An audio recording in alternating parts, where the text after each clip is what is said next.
Iraq orders international airlines to stop flying into its Kurdish region. It follows Monday's vote on secession, which passed with overwhelming support. But will Baghdad's pressure force the regional government to cancel the result, or will it backfire? This is Inside Story.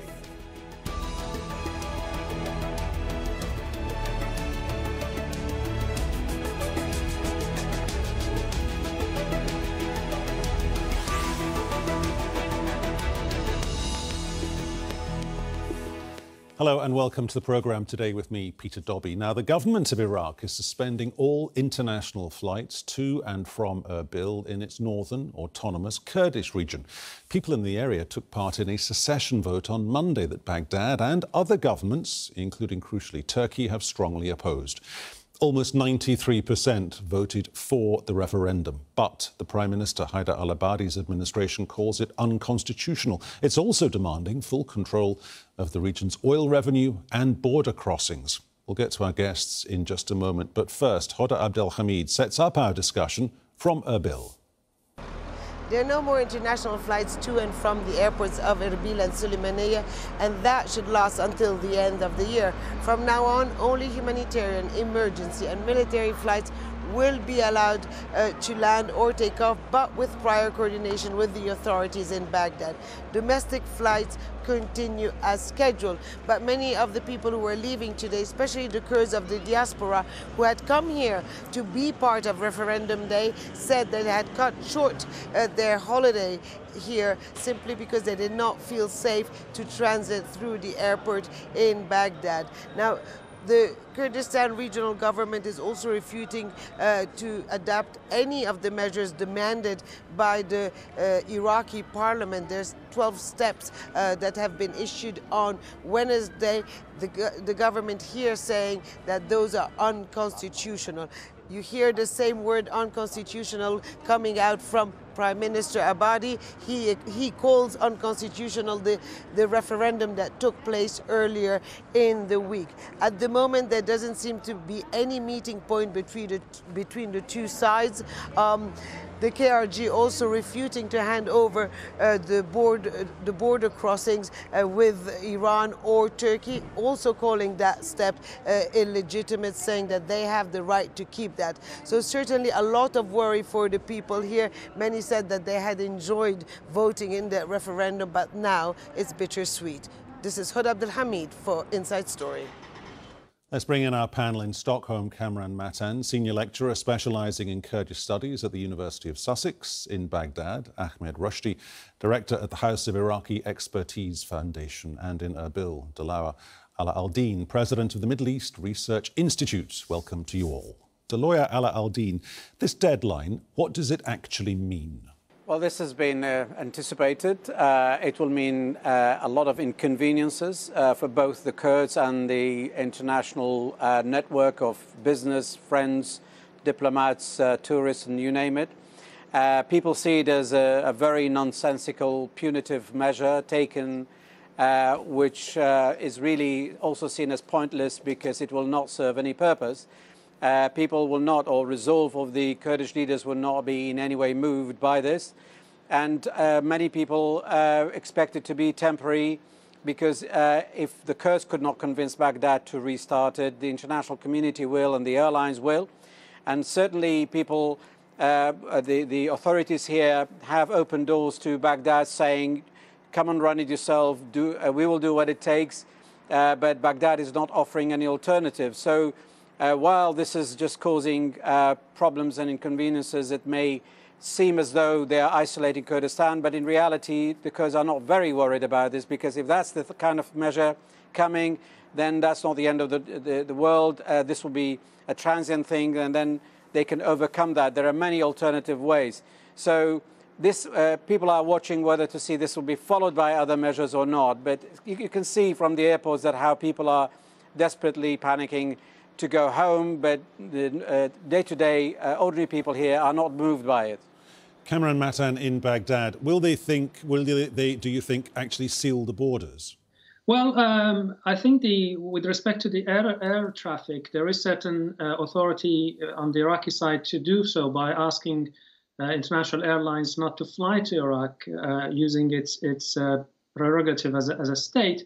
But I think, as your previous guest said, Iraqi Kurdistan's connection with outside world can continue via land. And there is a more general point regarding basically sanctions, whether diplomatic or economic. And I think Iraq's own experience during the 90s, when it experienced some of the most comprehensive sanctions in modern history against the Ba'ath regime of Saddam Hussein, demonstrated that actually sanctions in and of themselves are unlikely to kind of bend the will of a determined actor in international politics. So I'm not sure that sanctions actually would serve the purpose, especially given that the Kurdish side has clearly stated that this referendum is non-binding, and they are actually happy to negotiate from this point on with the central state in Baghdad. So I think the apparently quite harsh stance which Baghdad is taking has to do more with the domestic politics in Iraq, i.e. the parts of Iraq outside Kurdistan of Iraq. Even the 2018 elections which coming up, and Prime Minister Abadi seems to be trying to appease the more hardliners around Mr. Maliki, who want to take a stronger position against the Kurdistan regional government because of the referendum. Mr. Maliki, of course, being the former Iraqi Prime Minister. Ahmed Rushdi in Baghdad. Is that a fair consideration in your mind? Because the Iraqi Prime Minister has to go to the polls next year. Mr. Barzani, the leader in the Kurdish region, he's due to step down next month. Well, still, Mr. Abadi is the Prime Minister of all of Iraq.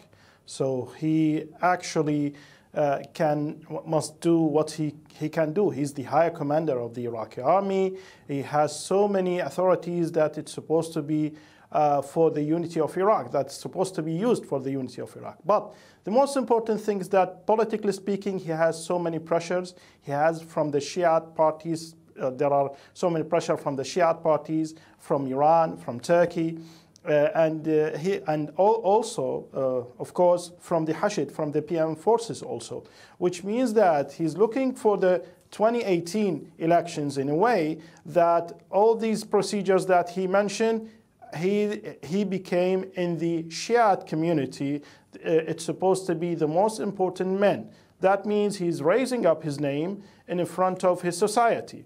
But on the other hand, we all know that it's supposed to be there was negotiations before the referendum, and he asked for the negotiations before the referendum that happened this week. That now what's happening now is that now the Kurds and Mr. Barzani, President Barzani, is actually asking for the negotiations. My feeling is that all these harsh procedures, maybe it will be appeared now, but it will be in a way or another a way for negotiations between Baghdad and Erbil. Now, step down from the referendum is the Iraqi government asking for step down from the referendum, refuse the results. Maybe Kurdistan, or let's say Erbil, may frozen the results rather than reject the results. It's a way of negotiations that at the end it will end to the on the table. Iraq does not need another crisis. We have so many things to deal with. We have Daesh, we have the financial crisis, and so on. And at the end, the Kurds are Iraqis. It's supposed to be that we all learn the lessons from previous history. Well, we have 8 years war with Iran. We have sanctions for about 13 years. So it's supposed to be all those lessons that learned by the Iraqi leaders. Okay, we could have a separate program. Just to interrupt you for a second, we could have another discussion about how the Kurds see themselves, and then we'd have to talk to the Kurds in Iran and the diaspora worldwide. That's not specifically what we're talking about. Dlawer Ala-Aldeen, how can they unpick this, as our contributor from Baghdad is suggesting they will inevitably have to, when, for example, there was a trilateral agreement put in place very securely last Friday, and in that sense, the players who have a vested interest in the Kurdish region not getting more autonomy than it has already got, they want to keep the status quo. The neighbouring countries are trying to get the Kurds in Iraq to solve their problems. In other words, they think that by keeping the Iraqi Kurds either prevented from independence or even suppressed, that is one way of solving the problems across the border, where they really should be adopting more overarching policies towards the Kurdish question and more democratization and more civil rights, and they should deal with their issues internally.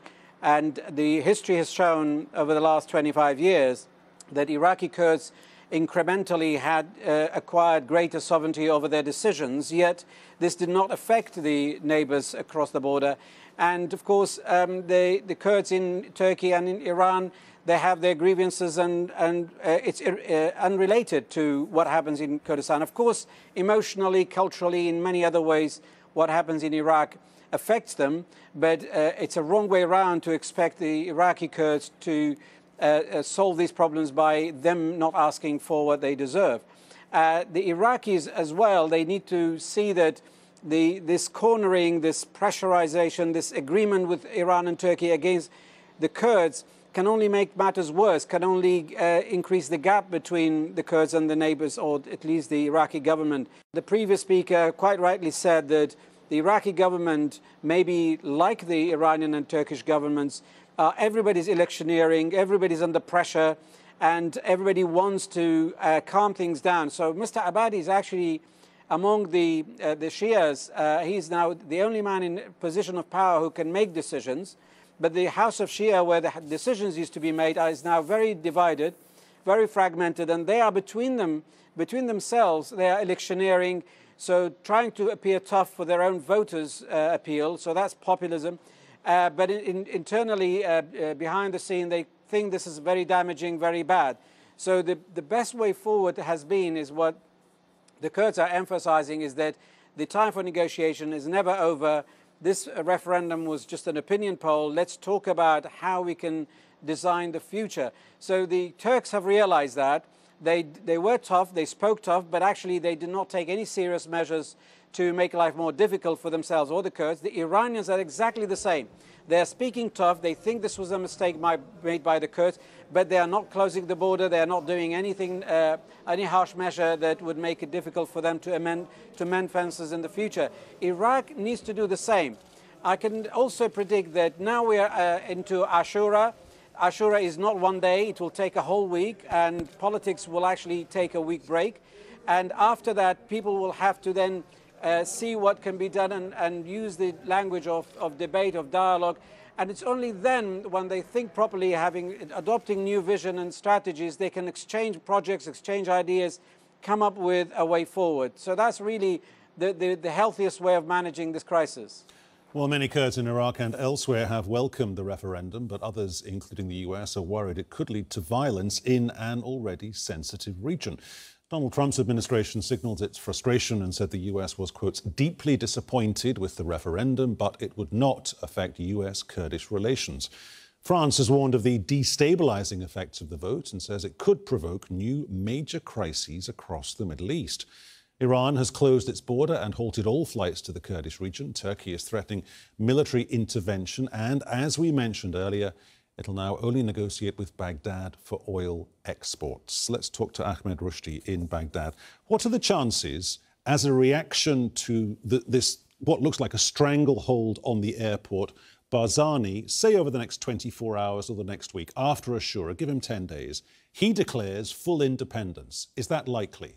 I don't think it will make the Kurds more go to the extreme. In a way or another, they are asking for negotiations and waiting for a positive response happen by the Iraqi government, maybe because of international community pressure will happen to open wide the negotiations between Baghdad and Erbil. But let us say something which is very important. The problem is that in 2003, actually there is a deal happened between the Iraqi government and the KRG, is that Iraqi government will give 17% from the annual budget from the Iraqi government to Erbil, and it started from 2003 until 2015 or 2014. So there's a problem now, some sort of problems that we gave you the money to stay in Iraq. Now you want to be outside Iraq, so give us back our money. So it's some sort of levels of sanctions, airports, land, borders, and now we are maybe there are talk about financial crisis. It will be happen between Baghdad and Erbil about the 17%. Maybe it will escalating for more. But I think with the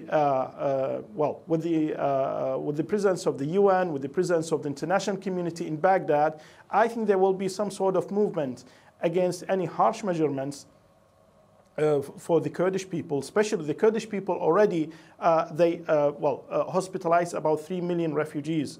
Most of them are Iraqi. So it's supposed to be one of the important events that happened to the Iraqis, that they went to Kurdistan, they've been welcomed in Kurdistan. So even on the social level, now the people in Baghdad looking for Kurdistan as a safe zone for them. So it's some sort of contradictory for what's happening between the political level and the social level. But at the end, I hope, and maybe it will take time, at the end there will be a negotiating table, and at the end maybe the referendum itself, it will be negotiated for its results and maybe for its fate. So at the end, well, what's going to happen? What is the kind of relations between Baghdad and Erbil? Let's talk about that idea about a relationship between Baghdad and Erbil. Kamran Matin in Stockholm. Is an independent Kurdish state, let's call it Kurdistan, is an independent Kurdistan better or worse than a dependent Kurdish region when it comes to the fight against ISIL, and also the way that refugees are spread out around northern Iraq, partly because of what's going on in that fight against ISIL in Iraq and in Syria? Well, really, the question of independence is always depends on specific circumstances of a particular people and a particular country within which they live. I mean, what you hear from the Iraqi Kurds is that their experience with Iraqi state since its inception about 100 years ago has been simply systematic violence, suppression, negligence, and various forms of sanctions and so on. So they entered into the new relation with Iraqi state after 2003 war, after the overthrow of the Saddam regime, hoping that they would be part of an inclusive, broadly secular state, and that was the basis on which they claimed they actually accepted the United States in kind of invitation that they would remain within the Iraqi state. Since then, things have not really evolved the way they envisaged at the time. For example, this question of disputed territories, which is at the heart of this problem of especially oil-rich Kirkuk region. The Constitution of Iraq of 2005 specifically states in its Article 140 that by 2007, i.e. 10 years ago, there should have been referendum in these territories so that they could decide their formal affiliation, whether to the KRG or to the central state. This never took place.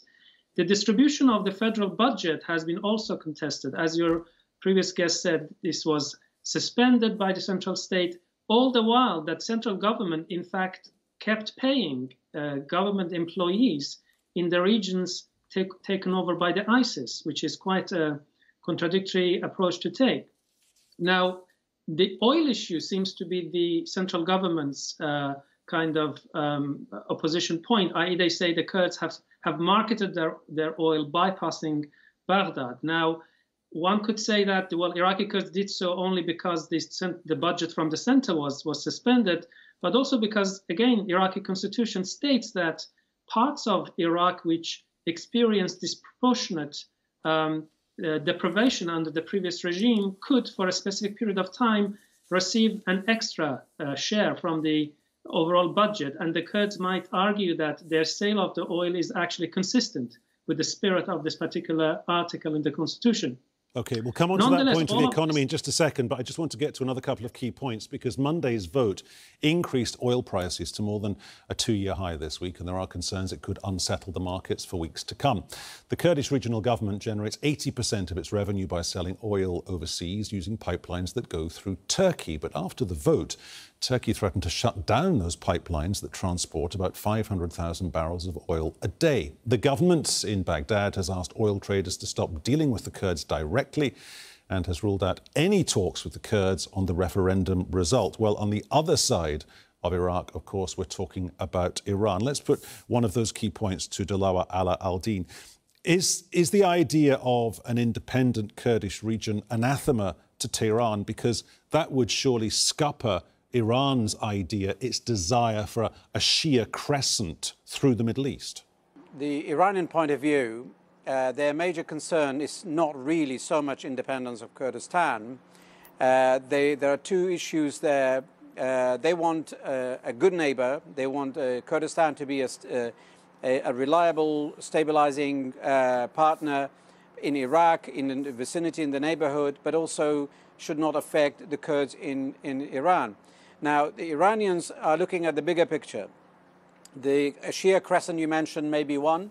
Their bigger agenda is spreading their influence and across the Middle East, is to really their eyes on America, Israel, Turkish rivalry, Saudi Arabia. So they do not really see the Kurds as being the primary target of their concern, but they want the Kurds to, if anything they gain, any level of sovereignty, should not be a threat to their national security, and this entity should be a friend. The Iranians, when it comes to the Kurds, they think it's a very important strategic issue to have the Shias of Iraq and the Kurds being still allies and having good relation. They're always emphasizing that this strategic relation should remain intact, and they also want stability inside Iraqi Kurdistan. Now, when there is this kind of moves or referendum or moves towards independence, when everybody's worried, the Iranians are actually more calm than everybody else. They are fairly confident about their ability to control events in Baghdad, and they are engaging the Kurds. They were a bit surprised by the Kurdish stubbornness, but I come back to this point about the international community's response when you mentioned oil. Only a few years ago... Mr. Al-Aldeen, I'm going to have to interrupt you, which I apologise, but we are very close to the end of the programme, and I do want to get to a couple of key points. Kamran Matin in Stockholm, is there any way that the deadline we're talking about as of now to do with the airport and what that might evolve into, is there any way this deadline and the referendum can end well for everyone? I think it can, because none of the apparently most enraged actors about this referendum are in a position to really intervene directly. Iraqi government cannot really resort to violence because its performance militarily against ISIS does not really inspire confidence. And in the absence of air support by the United States, which is obviously inconceivable, it's not clear how exactly they want to actually press their points upon the Kurdish side. Iran will not take the bait of intervening in Iraq and Iraqi Kurdistan, which would invite potentially retribution from the United States, which is quite aggressive these days against Iran. It wants to revise the nuclear deal. It wants to bring to the table the question of the ballistic missiles of Iran and all sorts of other issues they have with Iran. Turkey, on the other hand, has a multi-billion-dollar trade with KRG. It is depending on actually KRG to at least partly kind of contain the PKK against which it is at war, and is also increasingly hoping to rely on KRG to contain Syrian Kurds. I'm going to interrupt you there because I want to give the last 30 seconds of the programme to Ahmed Rushdi in Baghdad. What are the chances here that Mr Barzani has used this vote as a marker from which he is prepared to come back to then start negotiations? It also can be a point to restart his future plan for his political pathway. And at the end, Mr. Barzani is not legitimate. He's not the president of KRG legitimately. Now, maybe it will pave the way to a new round for his presidentship as a president for KRG, because there is a referendum, and there will be, as he promised, there will be elections in next November. So it's a way to know exactly it's a way to know exactly what's going to happen for his future in the, let's say, the next six, maybe 12 years or 10 years. At the other hand, I think Mr. Barzani launched an invitation for the negotiations, and he's accepting, or let's say he's expecting the international community to support his idea about negotiating not the referendum, but negotiating the result of the referendum, which is two different things, which is, well, maybe it will end for something that Iran and Turkey will accept, and also maybe the Iraqi government, which is confederalism between Baghdad and Erbil, which has already happened even before the referendum. So eventually talks will begin, and just as I said, negotiating table is ready. Maybe it will not be in Iraq. Maybe it will be one of the countries of the international community, Paris, London, no one knows, maybe even Washington. Okay. But maybe the umbrella of the UN, it will be the best way to start with. Gentlemen, thank you for your time. Thanks to all our guests, Kamran Matin, Ahmed, Rushdi and the lawyer Ala-Aldeen. And thank you to you, too, for your time. You can see the programme again anytime via the website aljazeera.com. And for further discussion, do check out our Facebook page, facebook.com/AJ Inside Story. You can also join the conversation on Twitter. Our handle is @AJ Inside Story, or tweet me. I'm @PeterDobbie1. From me, Peter Dobbie, and the entire team here in Doha, thanks for watching. We'll see you soon. Bye-bye for now.